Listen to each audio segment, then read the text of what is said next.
Salut tout le monde. Alors, journal de bord, Hatem Ben Abdallah, jeudi 6 juin 2024 à 8h51 du matin. Et je prends mon café.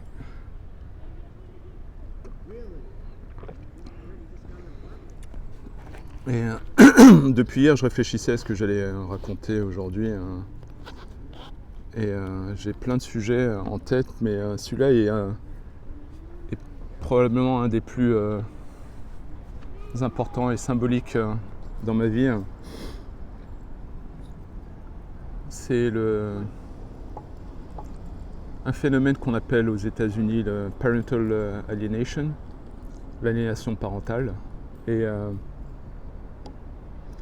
Et ouais, c'est un sujet hyper délicat. Et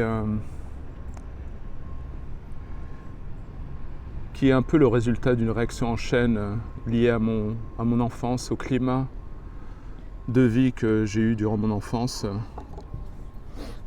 Et voilà, en gros, l'aliénation parentale, c'est l'idée que à des moments, les enfants, peu importe l'âge, ça peut être lorsqu'ils ont 5 ans, 6 ans, ça peut être quand ils ont 12, 13 ou même à l'âge adulte, qui décident de rejeter un parent et en général de prendre le parti d'un autre parent. Et c'est un phénomène qui est assez simple à résumer, mais qui est derrière, tu as des méandres de mécanismes hallucinants. C'est pas du tout, ça n'a rien à voir avec la crise d'adolescence, où à des moments, il y a, pour pouvoir s'individualiser, il faut rejeter ses parents pendant quelques années. Et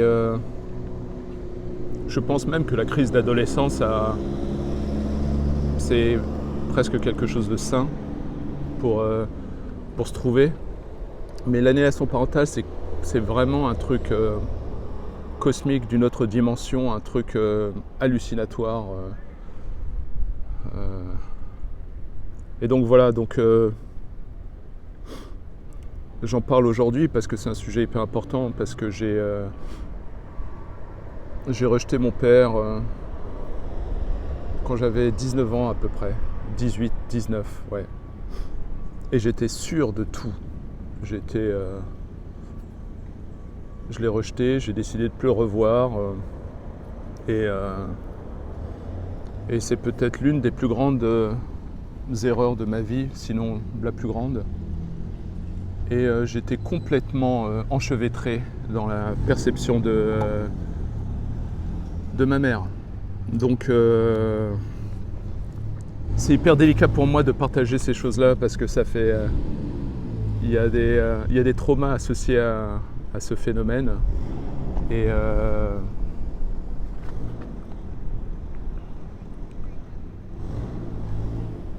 je vais essayer de reprendre mon souffle. Bref, il s'est passé que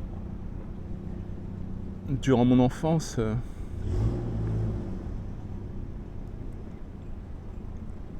j'ai vécu des situations de crise de colère cosmique.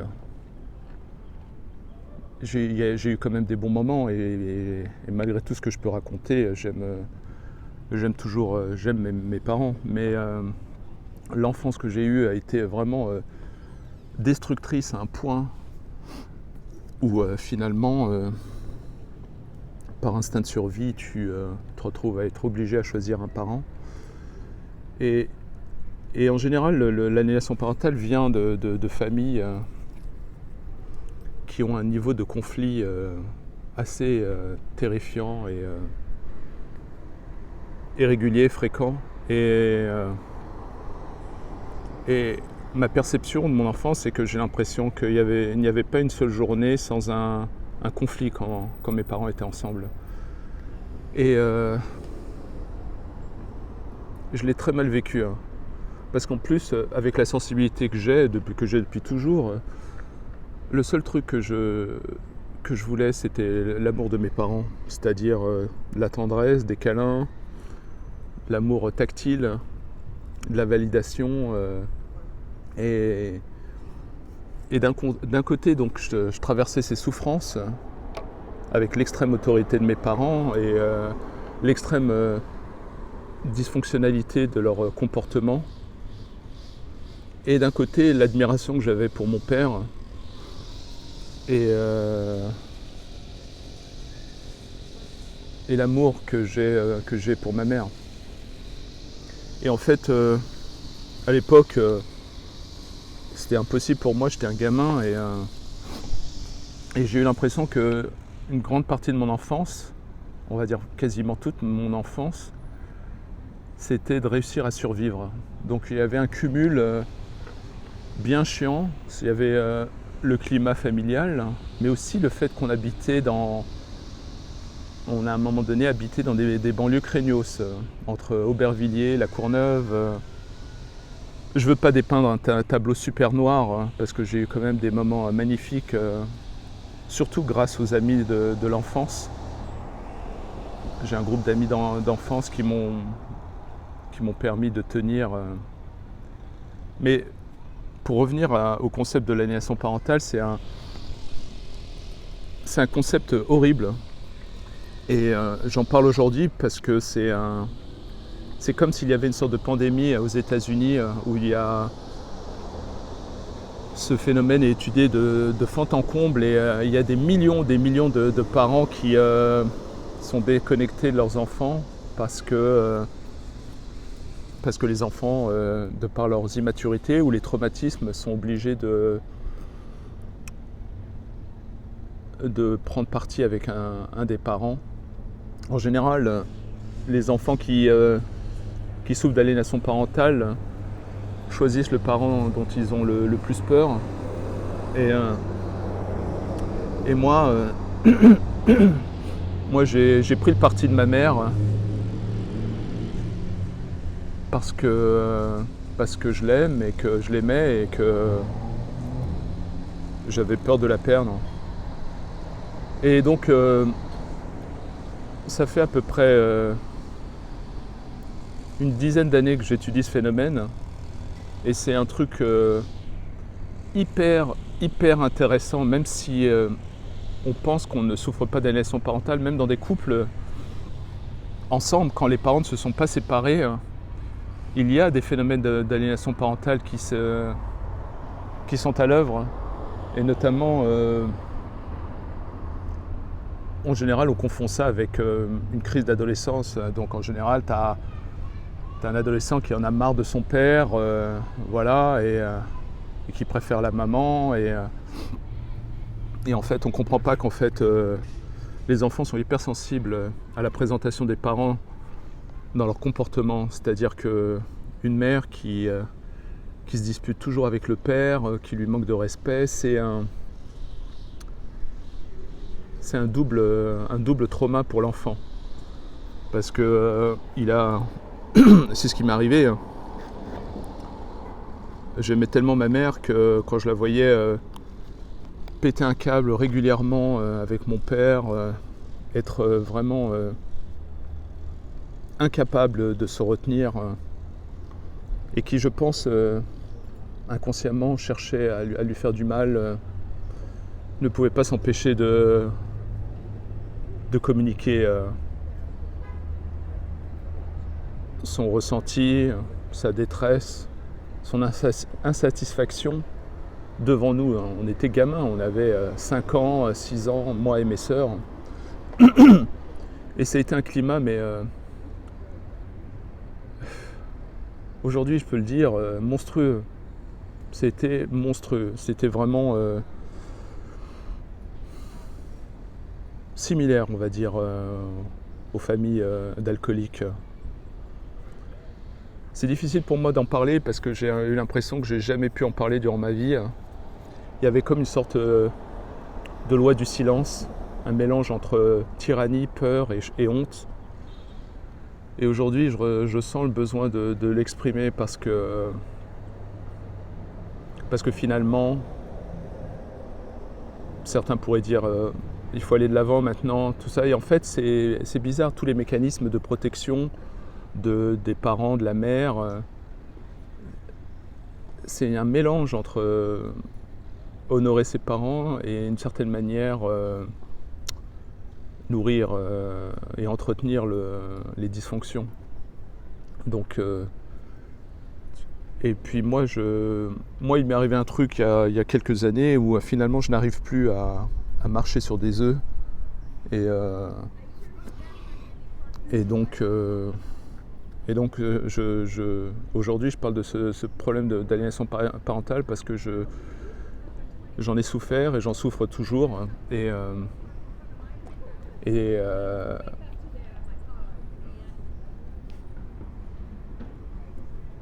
j'en parle aujourd'hui pour essayer de petit à petit de mieux l'articuler. Et donc, mes parents, durant notre enfance, ont été d'une telle immaturité émotionnelle que le fait pour moi de voir ma mère en conflit permanent avec mon père, j'ai jamais vu mes parents officiellement exprimer leur amour l'un vis-à-vis de l'autre. Et avec les années passant, forcément ça s'aggrave. C'est pas un truc. J'aurais tellement voulu qu'ils puissent, on va dire presque faire semblant, qu'ils puissent régler leur compte dans un café, à l'extérieur. Et je pense qu'il y avait un manque d'empathie de la part des deux, où en fait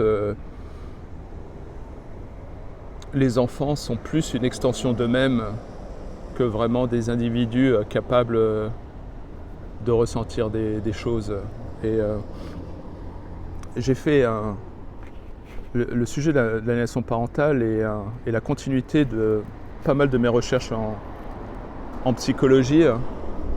Et en général, en grande majorité, un des deux parents ou les deux parents qui causent l'aliénation parentale souffrent de pathologies. Et c'est toujours les mêmes, qui sont liés au cluster B personality disorder, et qui sont entre un borderline, narcissisme ou histrionisme, et qui font qu'il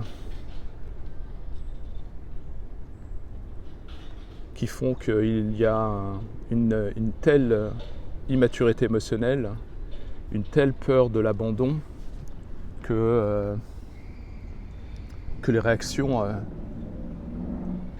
de colère sont hyper impressionnantes et destructrices pour les enfants. Et donc moi, durant mon enfance, j'ai eu du bol. Normalement, j'aurais dû devenir un narcissique ou un borderline. Et je ne sais pas ce qui s'est passé. Peut-être que c'est Dieu qui a voulu créer une sorte d'alchimie où finalement il m'a dit, il m'a donné cette enfance-là. Mais j'ai grandi avec cette sensibilité et en même temps, cette sensibilité a été démultipliée parce qu'il fallait absolument que, dans ma perception, éviter de déclencher mes parents. Donc je devais toujours avoir une longueur d'avance sur ce qu'ils désiraient. Et ça crée un syndrome qu'on appelle le syndrome du bon gars ou le syndrome du sauveur. Où, ça crée en fait... Voilà, ça m'a endommagé un point où dans la vie, pendant des années, j'ai eu l'impression que je devais être sympa et donc j'ai toujours été en permanence à essayer de ressentir chez l'autre s'il y avait un besoin particulier. Et ça m'a bien gâché mes relations, notamment mes relations romantiques. Mais en tout cas, pour revenir à l'aliénation parentale, c'est vraiment une catastrophe. Et j'invite... les mères qui sont en couple de faire hyper gaffe parce que Je prends l'exemple de la mère parce que pour moi c'est ce que j'ai vécu, mais ça existe aussi du côté du père.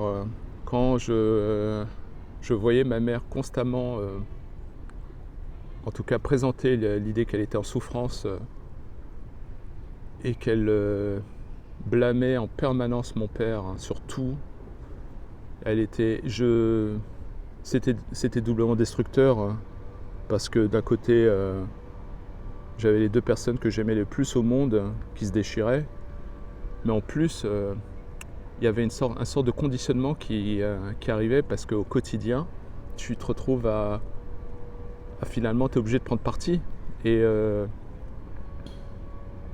c'est bizarre malgré que je me suis ramassé pas mal de raclées physiques de la part de mon père, j'avais pas trop peur de lui.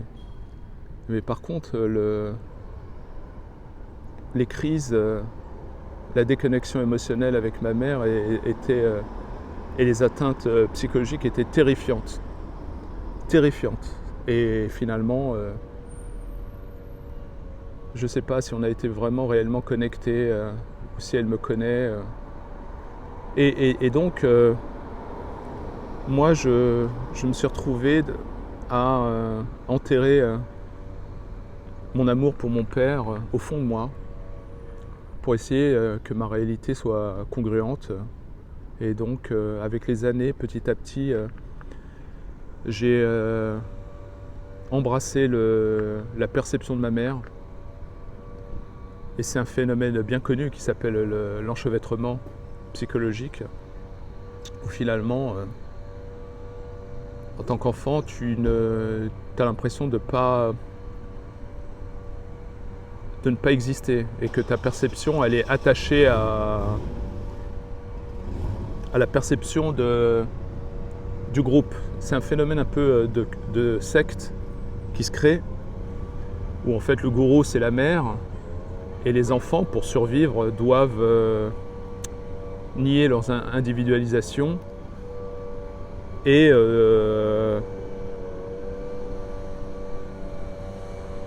penser comme la secte. Et donc, je ne sais pas si mes sœurs ont pris le recul sur l'aliénation parentale, parce que de toute manière, il y avait quand même des vrais problèmes avec mon père. Pour moi, les deux parents étaient ultra dysfonctionnels, avec pour point commun une immaturité émotionnelle terrifiante. Et donc, moi j'ai eu l'impression de devoir représenter la secte qui était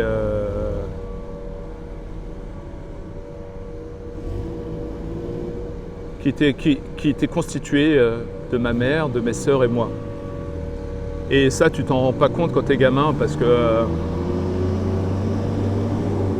Mais en gros, il y a eu un phénomène étrange avec le temps, c'est que finalement, on a utilisé mon père comme un bouc émissaire en général. Et donc c'était inévitable, lorsque j'ai eu 18 ans, 19, que je rejette mon père. Et c'est une catastrophe, c'est pour ça que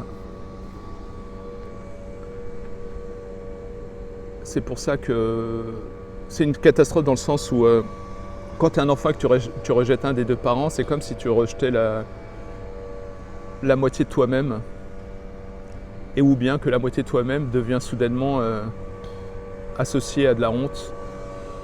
Et à la fin, tu te retrouves dans la vie à essayer de fonctionner en étant à 50% de confiance en soi. Et donc tu dois pédaler 4 fois plus que les autres pour essayer d'accomplir ce que les autres accomplissent. Et donc cette aliénation parentale est tellement destructrice qu'elle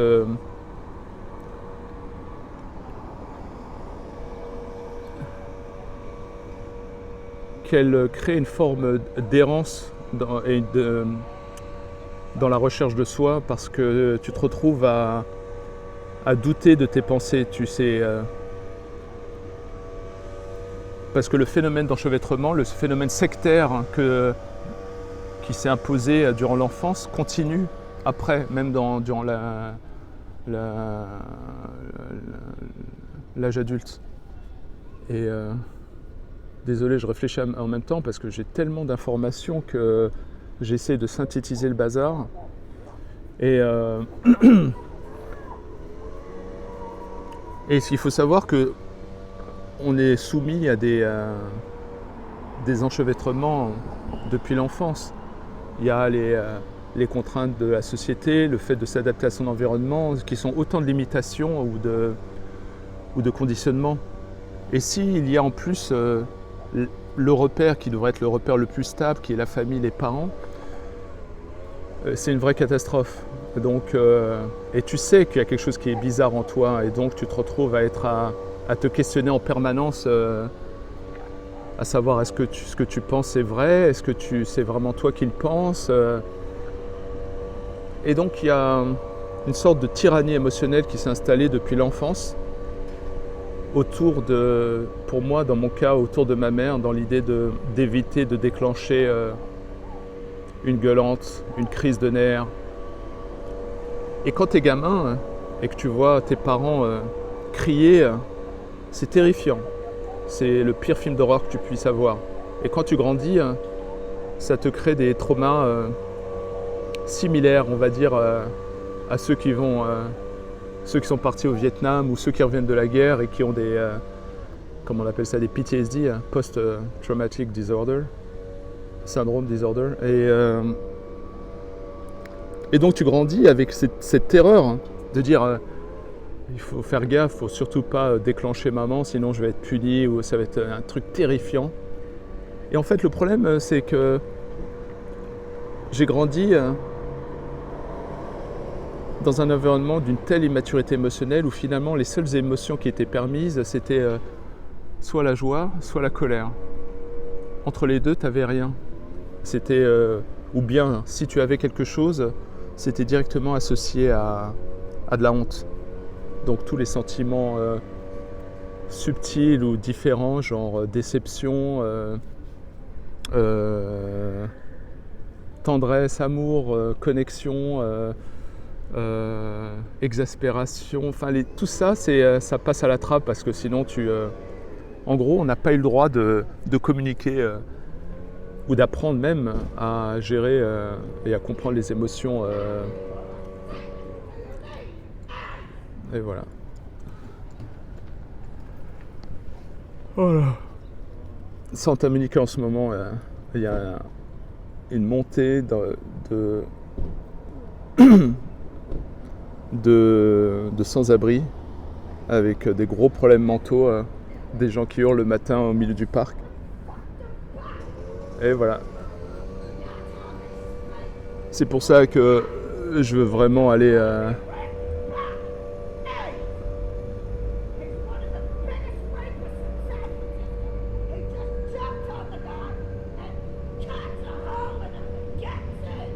elle est juste derrière moi. Et voilà. Un autre travers psychologique.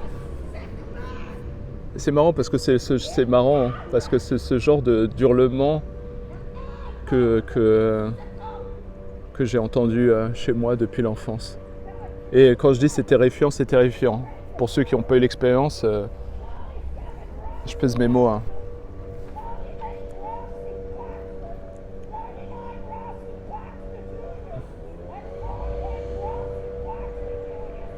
Je crois que je vais arrêter la vidéo. C'est pas grave. Je ferai une autre vidéo sur la continuité sur l'aliénation parentale et pourquoi il faut s'y intéresser, parce que c'est un reflet de plein de choses, notamment un reflet de société. Et voilà, donc je vais la laisser hurler. En plus, elle est vulgaire, elle te balance des mots horribles, des insultes. Mais voilà, en tout cas, je vis maintenant aujourd'hui avec avec cette souffrance d'avoir rejeté mon père et de ne pas avoir eu le temps de lui avoir dit que je l'aimais. Voilà. Et c'est une souffrance que j'ai maintenant pour le restant de mes jours. Mais voilà, pour finir, en parlant que de ma situation, bien sûr, parce que c'est comme... ah ben là, elle est partie. Hein. Je termine et puis je ferai la suite de cette vidéo demain. Voilà. Bonne journée à tous. Salut.